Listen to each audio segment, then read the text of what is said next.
Dito po ginagawa yung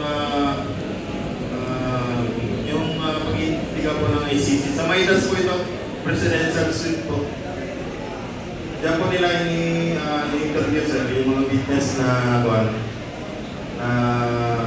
pinapadala po ni Senator Trillanes at sila po nag-iimbestiga po. Mga ilang witnesses ang nakita nyo dyan?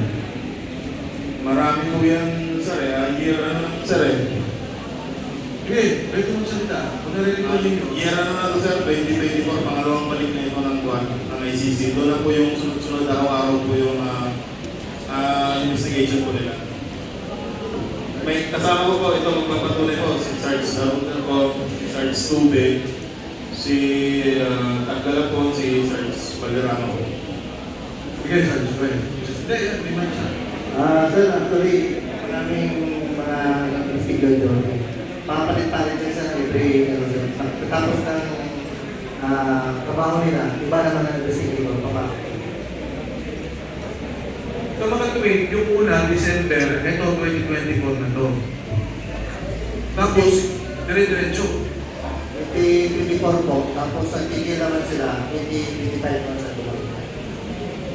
Kabawat natin mga pito.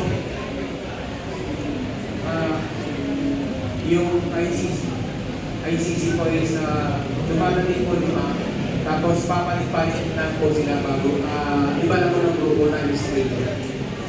Ito ang Maidas, hotel pa to ni Sandy nung panahon yan. Yes, sir. Next. Yan rin po yung kasama po yung karutol po yan ng quadrant sir kay kanina. Pagka wala pa po dyan sila nagpapahinga. Sa Maidas din po yan. Doon sa mga pag-interview na nakita nyo, sino mga Pilipinong opisyal ang nakita nyo doon? Ang maalala ko po, yung iniimbestiga po nila, sir, na nagiging witness po. Yung pwede naman yung witness o manalala nyo kung mismo may mga opisyal ng gobyerno na kasama. Ay, hindi ko po alam kung official si Senator Trillanes po noon pero siya po ang unang na-meet nila. And yung sa mga witness naman po, maalala ko si dating mayor po, Jen Babilo.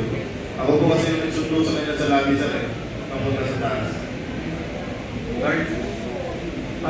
Sa akin, sir, ang napag-meeting, si Sandy Trillanes, Nicolas Torres, at saka si DOJ Secretary Boy Grimolia.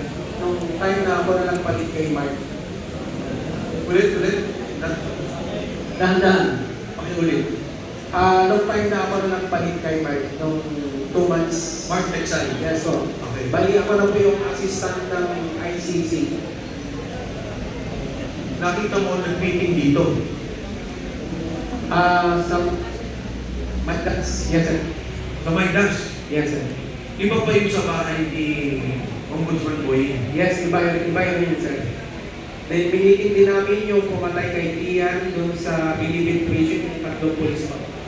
Kasama yung ICC na direct contact namin ni si Senator Trillanes. So yung dito sa meeting na to, na kasama si Senator Trillanes, si Boy at saka si General Torre ba?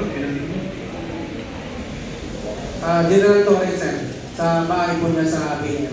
Sa Belgium. Dito, Correction sir, dito sa Maidas sir, puro witness na po witness na kami nila sir. Yes, sir. Kadalasan lahat mga pulis po yun. Marami pa yung iba, sir, hindi na namin matandaan sa dami na minimit ng ICC. Alo-alo na hindi namin matatandaan yung ibang pangalan. okay, next. Ito naman sir yung holding area. Kasi minsan sir, nagsasabay yung witness sa Maidas sir dumadating. Kunwari sir, may dumating na bago, yan muna namin ilalagay sir sa kwarto na yan. Dahil bago, pagkatapos yung naunang meeting ko, sila na naman. Yung mga witness, sinusundo nyo rin. Yes sir, sa lobby niya po ng Maidas. Yes, sir. Ay, hindi galing sa bahay nila, pero sa labi na. Yes, sir. Next. Yan yung room sir, ng holding area. Presidential. Top floor. Hindi ko nakuha sir eh.